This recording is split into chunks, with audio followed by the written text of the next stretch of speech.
A year ago, I couldn't enjoy this beautiful city. That's because a year ago, I actually couldn't get out of bed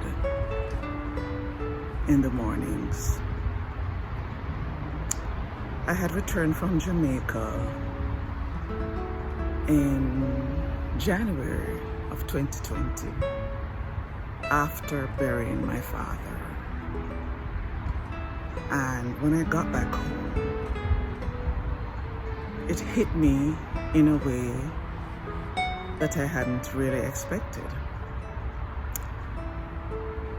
I didn't think it would have hit me like this because I had said goodbye to my father in 2017 when he had only 25% of his cognitive functions left.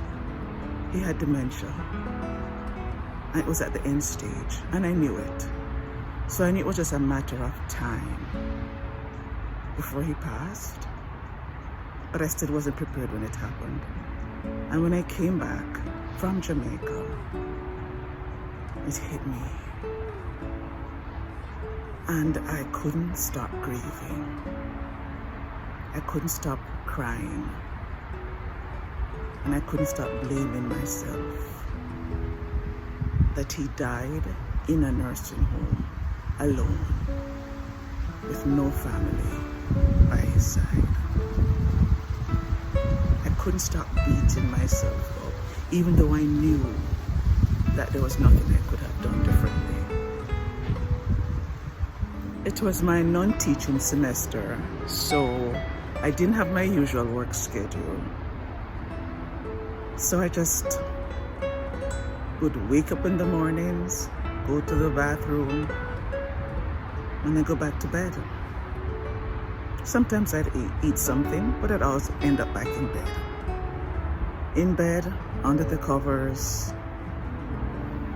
But of course, when I knew my family was coming home, I'd get out of bed and look alive, look like everything was normal. But one day my husband called home at about 5 p.m. and his call woke me, and I forgot to put on the act. So of course when he heard my voice, he said, "Are you still in bed?" Oops. And then he said, "Tanya, I think you need to talk to someone." Best advice he ever gave me. It was a Friday, and I texted my therapist. And I said, "I think this is an SOS. Can you squeeze me in next week?" And I gave her a brief synopsis of what was happening. And she said, "I don't normally work on Saturdays, but I'll talk to you tomorrow." So on Saturday I spoke to her and I told her what was happening, how much I was grieving and how depressed I had become. And after we talked and talked and talked, she said, "Okay, 2 things. You're going to allow yourself 1 hour every day to grieve. So save it all for 1 hour. That's all you're getting, 1 hour. And the second thing is, you need to find something to do. Find a hobby, find an activity, find something to do that will be so challenging that it will take a lot of your time and energy to do it right." So I told her I wanted to do YouTube videos, and I gave her a list of reasons why I couldn't do them. And it was coming to the end of our session, so she said, "Make a list of the reasons you want to do YouTube videos and make a list of the reasons you don't want to do the videos, the things that you think are hindering you or will hinder you. And then when you make the list, find the top 3 reasons that you say are the reasons that you can't do the videos.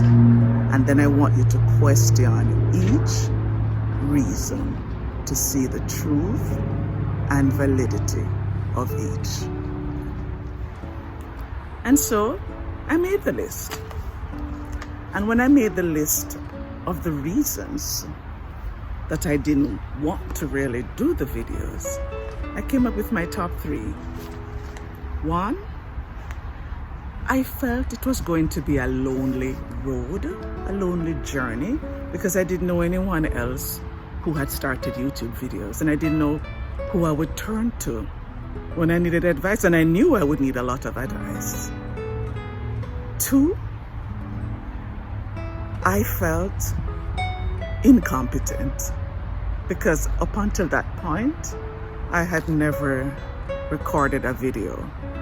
So I didn't know how I was going to record videos weekly, edit them, and do all that was required. And 3, I said I'd be setting myself up for attacks, haters, people who would bring me down with negative comments. And did I really want to put myself through that?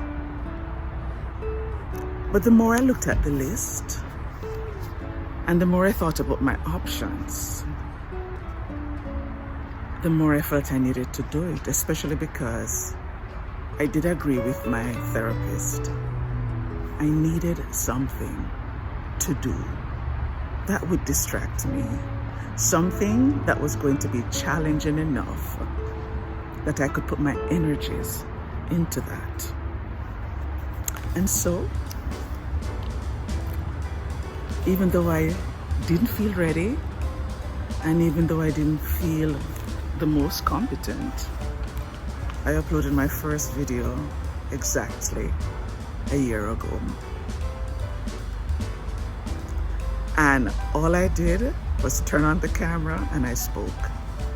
And I thought, well, if I made a mistake, it would have to go, because I didn't know how to edit. And I did. I just did it. And I had some of the most encouraging friends who made me feel so good.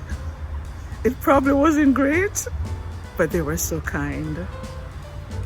And you all need friends. You really need friends. Everybody needs a Donna Millings Jackson, because Donna was there for me from the first video. You need friends like Sanji Scott, friends like Joy Allison, friends like Karen Cadian, Michelle McDonald. You need friends like that. Andrea Carr, who was always rooting for me.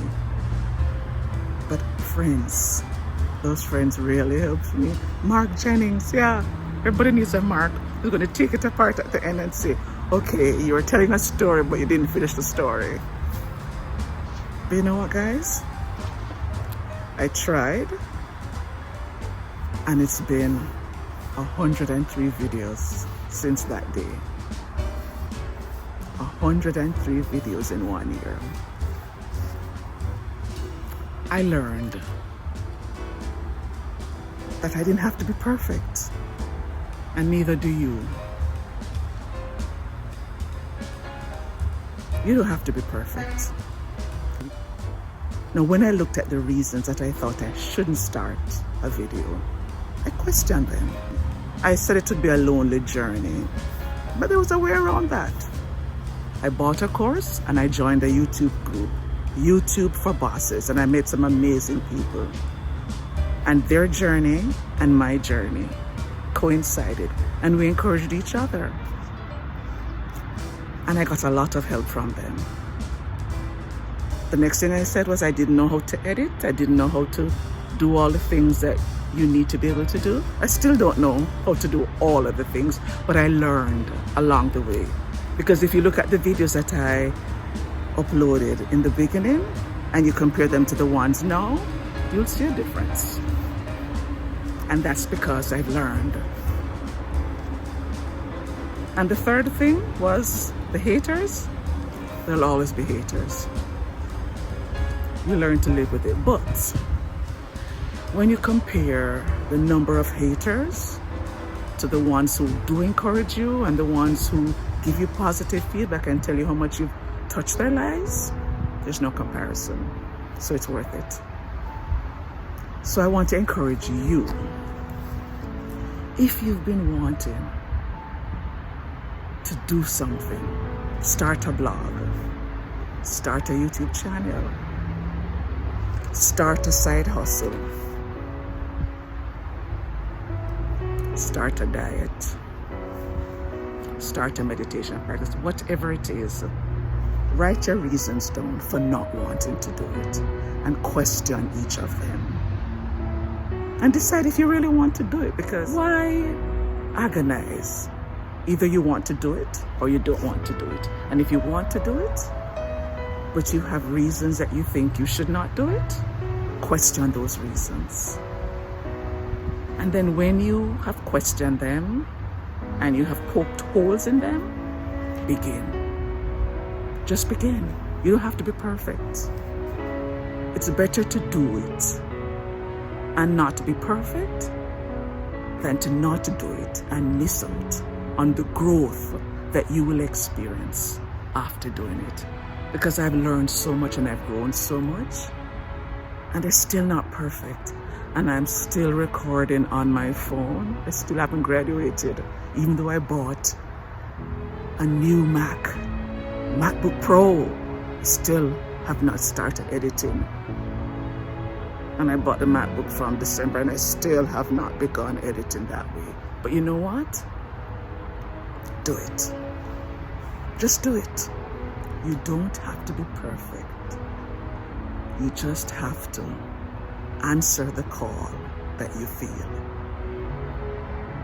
This is a habit that I've started. This habit has changed my life so much. I can't tell the last time I was depressed. I can't tell the last time I broke down and couldn't stop weeping about my father's death. And more than anything else, I've learned so much about myself and I've grown so much. So I'm going to encourage you to do the same. Write those reasons down, question them, poke holes in them, and then just do it. You won't regret it.